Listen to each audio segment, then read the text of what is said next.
Et voilà, nous sommes maintenant avec notre invité. Quel commentaire après cet élément que nous venons de suivre? Ce sont des endroits chauds de Yopougon qui étaient fermés depuis plus de 10 ans. Au-delà de la manifestation festive, ce qu'on peut faire comme commentaire, c'est qu'il s'agit justement d'une revalorisation de la culture locale, la culture nationale. Aujourd'hui, à l'heure de la mondialisation, tous les peuples doivent se rencontrer dans un brassage.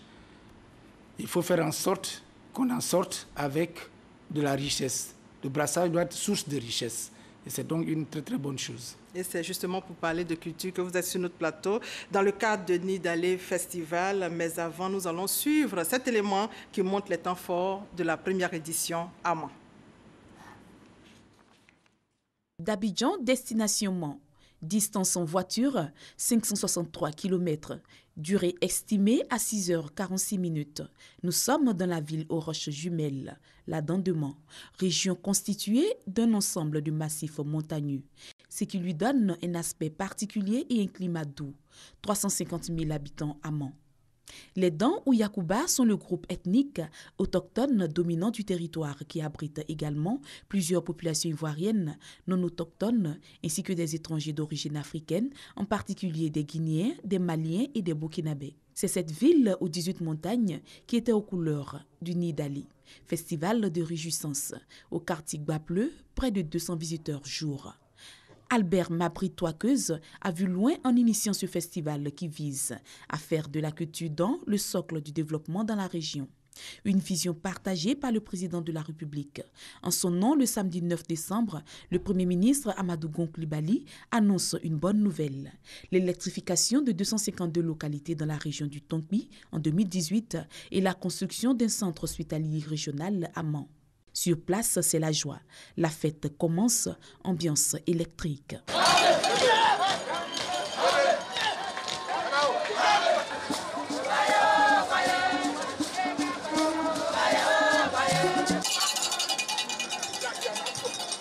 La culture dans toute sa dimension. Le Tonkpi Nidalé Festival, une réussite surtout par la qualité et le nombre d'invités présents.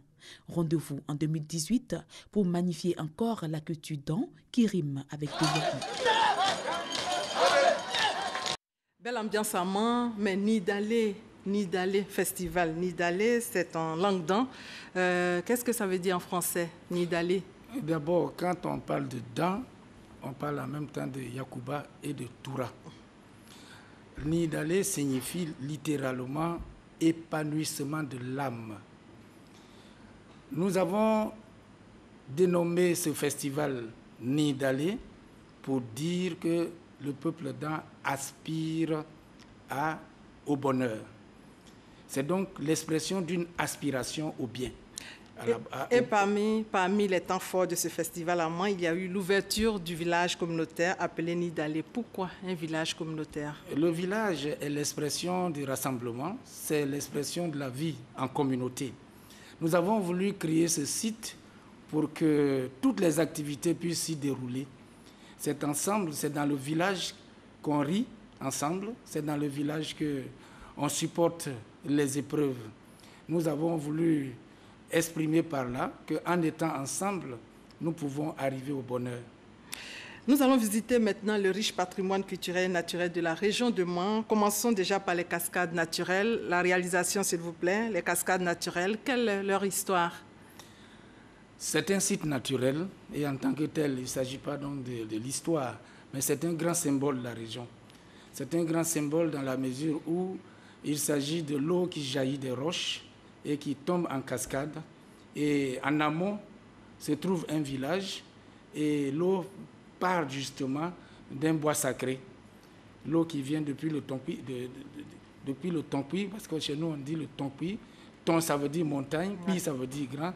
Donc il vient de la grande montagne et qui se déverse et qui crée donc une atmosphère très paisible. Et les autorités ont transformé ce lieu-là en un lieu de tourisme. Il y a aussi les ponts de liane, en image aussi maintenant. Oui, les ponts de liane. Oui. Les ponts de liane expriment justement la dextérité et la créativité du peuple Dan. C'est un pont qui permet de franchir les obstacles naturels, notamment les fleuves, les rivières et surtout les vallées qui jalonnent toute cette région-là. La Dent de Mans. Et la Dent de Mans, comme son nom l'indique, c'était une montagne qui est en forme de dent humaine et qui surveille la ville de Mans. Le masque échassier, qu'on appelle en Yakouba Guéguin. C'est un masque long. Alors, à quel moment sort le masque échassier? C'est un masque qui a plusieurs fonctions. Il peut avoir une fonction de réjouissance, mais une fonction aussi de gardien de la tradition et qui a beaucoup de tours. Mais ces derniers temps, je pense que c'est un masque qui rassemble. Professeur Aman, il y a eu cette annonce faite par le Premier ministre le samedi 9 décembre dans la région du Tonkoui, l'électrification de 252 localités dans le Tonkoui en 2018 et la construction d'un centre hospitalier régional à Mans. Bonne nouvelle. Bonne nouvelle. Le fait que cette nouvelle arrive justement au moment où se tient le festival de la culture et des arts dans, le fait que cela coïncide ou arrive à propos est une très bonne chose. Et d'ailleurs, à Mans, ça vient à propos dans la mesure où beaucoup de localités, même des sous-préfectures, qui sont ouvertes, il n'y a pas d'électricité. Alors nous accueillons avec beaucoup de joie cette annonce-là et nous attendons son effectivité. Il y a eu aussi parmi les temps forts les alliances interethniques, il y a eu un forum économique. Pour terminer, professeur, à quand la prochaine édition? Le forum économique, le colloque, les alliances interethniques, tout cela a été voulu pour montrer aux jeunes générations la portée de ces alliances-là. Et nous voulons surtout que ça se répète. La pérennisation passe aussi par la fondation scientifique. C'est pour cela que le conseil régional a offert des bourses, donne des bourses à des étudiants en master et en doctorat. Professeur, nous avons beaucoup à dire sur ce festival, mais malheureusement, le temps qui nous est imparti est arrivé. Merci à vous d'être venu sur notre plateau. Je rappelle que vous êtes professeur Lou Mathieu Bamba, commissaire général du Tonkoui Nidalé Festival qui vient de prendre fin à Mans. Merci. Merci à vous aussi, merci à la RTI et merci à toutes les personnalités qui ont bien voulu nous accompagner.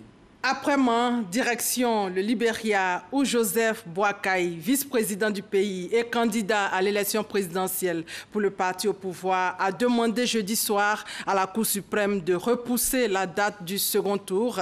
Il estime que les listes électorales ne seront pas révisées pour le 26 décembre, date du scrutin. À quelques semaines du vote, les dernières stratégies se mettent en place. L'heure est donc au changement d'alliance, aux derniers arrangements sur place. Et voilà, ainsi s'achève ce 20h, supervisé par Adama Kone. Excellente soirée à tous.